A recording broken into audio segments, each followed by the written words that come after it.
in terms of phases, when it comes to dieting, maintaining, or bulking, and all these different things, I generally recommend don't stay in a dieting phase longer than 16 to 20 weeks. So it's going to be no longer than 4 to 5 months of the year.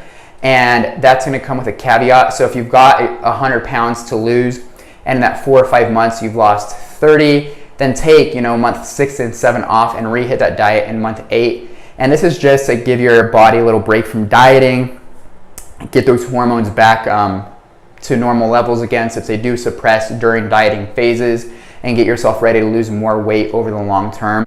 In terms of a reverse dieting phase, which is the phase that comes after a diet, where you're going to lose a lot of weight and you're slowly going to add calories back in, building that metabolism back up. It can be, it took 4 to 5 months to lose a weight. That reverse phase can be 4 to 5 months, but it's a very rewarding phase because you're actually adding calories in as you go weekly. And so what this is going to do is you're just going to see yourself eating more and more food without gaining a ton of weight, which is going to be great because that's the ultimate goal. Like I said, each time you diet, you want to be improving your composition and your metabolism, not damaging it, which is like the old belief is every time we diet, we're damaging our metabolism, which it can be the opposite of that. So my favorite phase to stay in personally that I recommend most people stay in is a recomposition phase long term. So let's say you don't have a huge amount of weight you want to lose. Maybe it's like 15 to 30 pounds around there. So you lose that weight over the course of a few months and you slowly reverse diet. And at month 6, after you started the diet, you've lost weight, you did a reverse diet. Now you're back at pretty comfortable calories.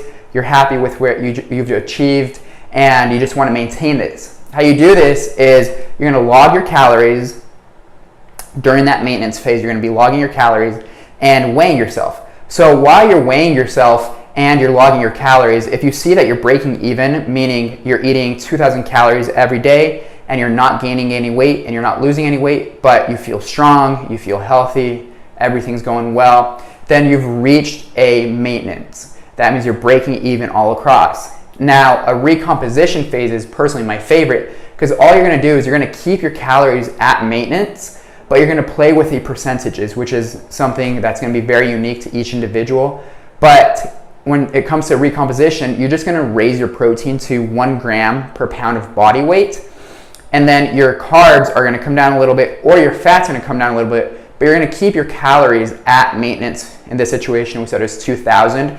And what happens from a high protein diet is you kind of just start shedding body fat off a little bit really slowly, and it's super easy to maintain because it's a high amount of calories, just more protein that you might have to supplement in. But what ends up happening is you feel strong, you build lean muscle tissue, not while having to feel like you're on a diet or feel hungry or like you're restricting anything from your. So let's say that you have been, losing weight, and you're not sure how much to change calories by now that you stopped losing weight. You lost 2 pounds 1 week, the second week you lost another 2, third week lost half, and now week 4 you haven't lost any.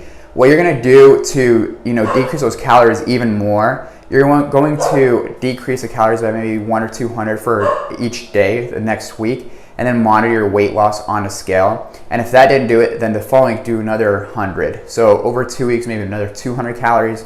Or what you could do is just pick up the little bit of extra cardio to keep that fat loss going. But it's small changes weekly with monitoring that. Usually you want it to be between like 1, 2, maybe 300 calories at most every time you hit a plateau. And the reason you don't want to go too fast with that is because you always want to have manipulations to keep changing week to week. Again, you're going to be doing it for 12 or 16 weeks, so you don't want to take away 600 calories from 1 week to the next. And by the time you get to week 16, you're already bottomed out, not losing any more weight. It's small changes over time by 1, 2, or 300 calories.